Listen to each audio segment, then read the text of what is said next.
सरकार विश्वास दिलाती है कि हम शीज फायर करेंगे, पाकिस्तान में घुस के हमला करेंगे, क्यों नहीं करती है? हम लोग सारे तैयार हैं, वतन के खातिर अगर मर मिटने की जरूरत पड़े तो हम उसके लिए तैयार हैं, सरहद पे जाए। दहशतगर्दों का कोई ज़ात, दहशतगर्दों का कोई मजहब नहीं होता है और इस्लाम तो जुल्म करने के लिए सिखाता ही नहीं है। आपका काला कानून है, ये नहीं चलेगा।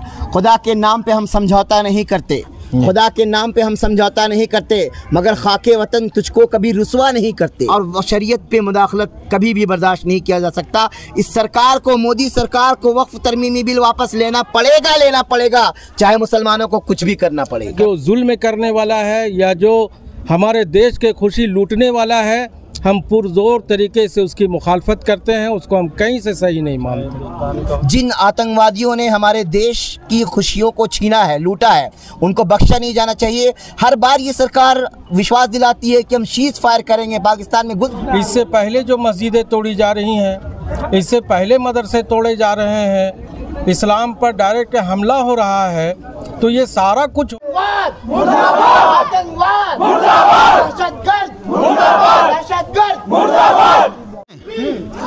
जोहार दोस्तों, बोलता झारखंड में आप सभी दर्शकों का एक बार फिर स्वागत है। और आपको बता दो कि पार्लियामेंट में नए कानून, वक्फ के नए कानून को लेकर पूरे देश में जो विरोध प्रदर्शन हो रहा है, उसको लेकर 30 तारीख को बजे से 9:15 तक लाइटें बंद करने का एक आह्वान किया गया है all India Muslim personal law board के लेकर। आप देख सकते हैं कि हमारे पीछे किस तरीके से लोग विरोध प्रदर्शन कर रहे हैं और आपको दिखाने का प्रयास करेंगे कि पूरे इस इलाके में लाइटें को बंद रखी गई है 15 मिनट। जैसा कि आप देख सकते हैं कि आपको मैं दिखाने का प्रयास करूंगा कि पूरा जो ये इलाका है, इस पूरे इलाके में जो है लाइटें बंद कर दी गई है और लोग यहाँ पर इकट्ठे हो गए हैं और विरोध प्रदर्शन कर रहे हैं। इस तरीके से जो वक्फ के नए कानून का जो all India Muslim personal law board के द्वारा जो आदेश जारी किया, बजे से 9:15 तक लाइटें बंद रखी जाएगी। और लाइटें बंद रखने का कारण ये है कि लाइट बंद करके विरोध करना, उसको लेकर आप देख सकते हैं कि पूरे लोग विरोध कर रहे हैं। वैसे पूरी बंद रखी गई है, कुछ लोग यहाँ पर विरोध जता रहे हैं, उनसे जानने का प्रयास करेंगे कि विरोध प्रदर्शन कर रहे हैं। विरोध तो ऐसे तो बहुत सारे लोग विरोध करते हैं रोडों में या फिर विधानसभा में या पार्लियामेंट में या और चौक चौराहों पर, लेकिन ये नए तरीके का जो आज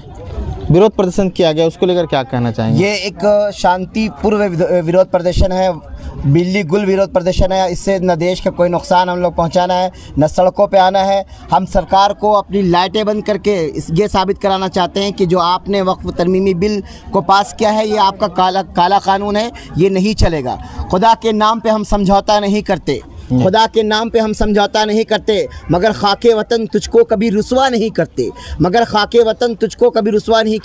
और मेरे देश की संसद तुझको पता तो होगा ये, मेरे देश की संसद तुझको पता तो होगा ये कि मोहब्बत करने वाली हर चीज़ के हम सजदा नहीं करते, मोहब्बत करने वाली हर चीज़ का हम सजदा नहीं करते। देश की ज़र्रा से हमें मोहब्बत है, लेकिन शरीयत पे मुदाखलत बर्दाश्त नहीं कर सकते। वक्फ की इजाज़त हमें कुरान से है, वक्फ की इजाज़त अल्लाह रब्बुल आलमीन देता है। वक्फ निज़ाम खुदाबंदी है, न वक्फ शरीयत का एक निज़ाम है, और शरीयत पे मुदाखलत कभी भी बर्दाश्त नहीं किया जा सकता। इस सरकार को, मोदी सरकार को वक्फ तरमीमी बिल वापस लेना पड़ेगा, चाहे मुसलमानों को कुछ भी करना पड़े। कमी क्या लग रही है वक्फ में? क्या कमी वक्फ में है? इसमें क्या है, हमारी जो जायदादें हैं, हमारी जो ज़मीनें हैं, वो पहले से हमारे बुज़ुर्गों ने डोनेट करके रखा है, मस्जिदों को दे रखा है, कब्रिस्तानों में दे रखा है, ऐसी जगहों को दे रखा है जहाँ लोग कुछ आराम, जहाँ अपने घर पे बना सके, ठहर सके, जहाँ रिफाए आम का काम हो सके, उसमें ज़बरदस्ती मुदाखलत की जा रही है। उस ज़मीन को सरकार अपने अंडर लेना चाहती है। ये लूट है, ये धांधली है, एक कम्युनिटी के साथ ऐसी धांधली, ये तो समझ से बाहर है। कभी सरकार बता रही है कि ऐसा कुछ नहीं होने वाला है, ऐसा है, मोमेंट बना रहे हैं, वैसा कुछ होने वाला बिल्कुल नहीं। ऐसा ये जाहिर बात है, खुली हुई बात है। वक्फ पे ही मुदाखलत, वक्फ में तरमीम की जरूरत क्या पड़ गई, वक्फ में चेंजिंग की जरूरत क्या पड़ गई? बहुत सारे जो प्रॉपर्टी है वक्फ को लेकर, कहीं ना कहीं बहुत सारे लोगों के बारे में ये बातें सामने आ रही कि कब्जे में रखे हुए बहुत सारी संपत्ति, जैसे कब्जे में जो लोग रखे हुए हैं, उनको उनसे लेना, उनसे बात करना, ये हमारा अधिकार है। हमने वक्फ किया तो हमारा ये हक बनता है कि हम उससे ले, जो गलत तरीके से ले। ये मेरी जिम्मेदारी है, सरकार इसमें मुदाखलत ना करे। हम सरकारी ज़मीन को कब्ज़ा नहीं किए हुए, और जो ज़मीन वक्फ की गई है वो कोई ज़मीन को साबित नहीं कर सकता है कि वो सरकार की ज़मीन वक्फ की। मुसलमानों ने अपनी ज़मीन वक्फ किया है, हमारे असलाफ ने, हमारे ऋषि मुनियों ने, हमारे बुज़ुर्गों ने अपनी ज़ाती ज़मीन को वक्फ किया है। इसमें मुदाखलत क्यों बर्दाश्त करेंगे? एक तरफ का विरोध हो रहा है और पूरे भारत में अगर देखा जाए तो कश्मीर में जो निर्मम हत्या की गई उसको लेकर भी विरोध प्रदर्शन किया जा रहा है, उसको लेकर आप क्या कहना उसको लेकर हम लोगों ने बड़ा भव्य विरोध किया था। हज़ारीबाग शहर में भी हम लोगों ने कैंडल मार्च निकाला था, और हर जगह पे हम लोगों ने पुरजोर तरीके से जिन आतंकवादियों ने हमारे देश की खुशियों को छीना है, लूटा है, उनको बख्शा नहीं जाना चाहिए। हर बार ये सरकार विश्वास दिलाती है कि हम शीज़ फायर करेंगे, पाकिस्तान में घुस के हमला करेंगे, क्यों नहीं करती है? हम लोग सारे तैयार हैं, वतन के खातिर अगर मर मिटने की ज़रूरत पड़े तो हम उसके लिए तैयार हैं, सरहद पर जाने के लिए तैयार है। हम हुकूमत के साथ हैं, हुकूमत अब मर्दानगी दिखलाए, हुकूमत ईंट के जवाब पत्थर से दे, क्यों पीछे हट रही है? कश्मीर में जो हुआ है हम मरते दम तक उसकी मुखालफत करते हैं। उन आतंकवादियों को दहशत इबरतनाक सज़ा मिलना चाहिए, और ऐसी सज़ा मिलना चाहिए कि आतंक के पूरा ऐवान हिल जाए। चलिए, तो ये थे हमारे बीच कफीलुर रहमान जी, हमारे बीच मौलाना इनामुल हक जी है। क्या कहेंगे आज लाइट जो बंद रखी गई उसको लेके? आज जो लाइट बंद किया गया है, हम लोग ये चाहते हैं कि हिंदुस्तान बिल्कुल पुरअमन रहे, शांत रहे, हिंदुस्तान में किसी तरह का फितना फसाद ना हो। हम जो इस्लाम सिखाता है कि बग़ैर किसी को दुख दिए हुए पुरअमन तौर से जो एहतियात करना है, हम सरकार की मुखालफत करते हैं। जो हमारा हक़ है वो हमारा हक़ है, सरकार का इसमें कोई मुदाखलत की कहीं से गुंजाइश नहीं है, और न हम इसको बर्दाश्त करते हैं। हिंदुस्तान का हर खित्ते में रहने वाला मुसलमान जहाँ कहीं भी हो इस चीज़ को बर्दाश्त नहीं करेगा।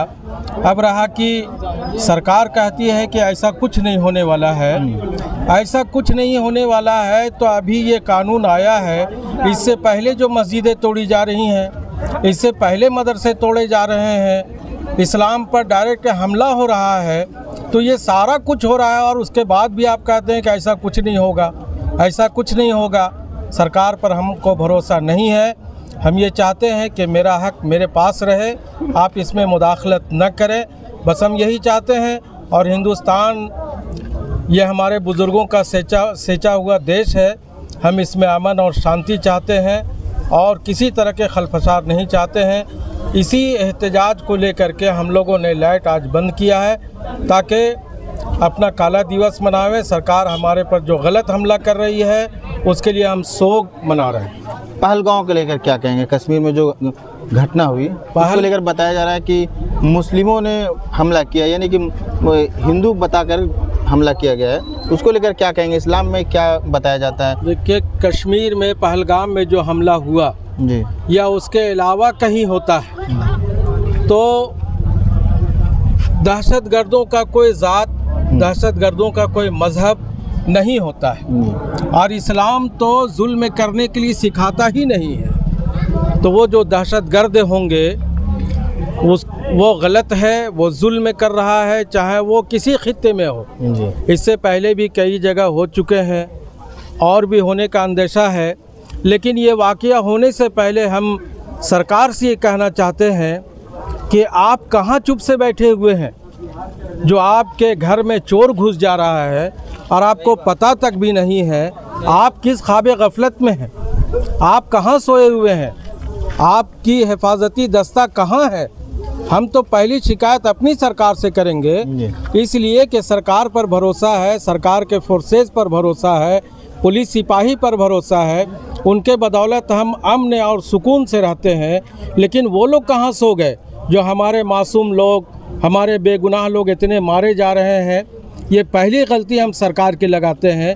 और जो आतंकवाद है या जो जुल्म करने वाला है या जो हमारे देश के खुशी लूटने वाला है, हम पुरजोर तरीके से उसकी मुखालफत करते हैं, उसको हम कहीं से सही नहीं मानते। जी, कश्मीर में जो हादसा पेश हुआ है वो कश्मीरी शहीदों के लिए को मैं एक शेर डेडिकेट करना चाहता हूँ कि वतन के शहीदों पे जो चढ़े मैं वो फूल बन जाऊँ। वतन के शहीदों पे जो चढ़े मैं वो फूल बन जाऊं, दुश्मनों के सीनों में जो गड़े वो त्रिशूल बन जाऊं। दुश्मनों के बजाय मैं अगर यूं कहूं कि आतंकवादियों को सीनों में जो गड़े मैं वो त्रिशूल बन जाऊं। और जहां भी हो वतन के शहीदों की दफन, है मेरी ख्वाहिश कि मैं उस मिट्टी का फूल बन जाऊं, है मेरी ख्वाहिश कि मैं उस मिट्टी का फूल बन जाऊं।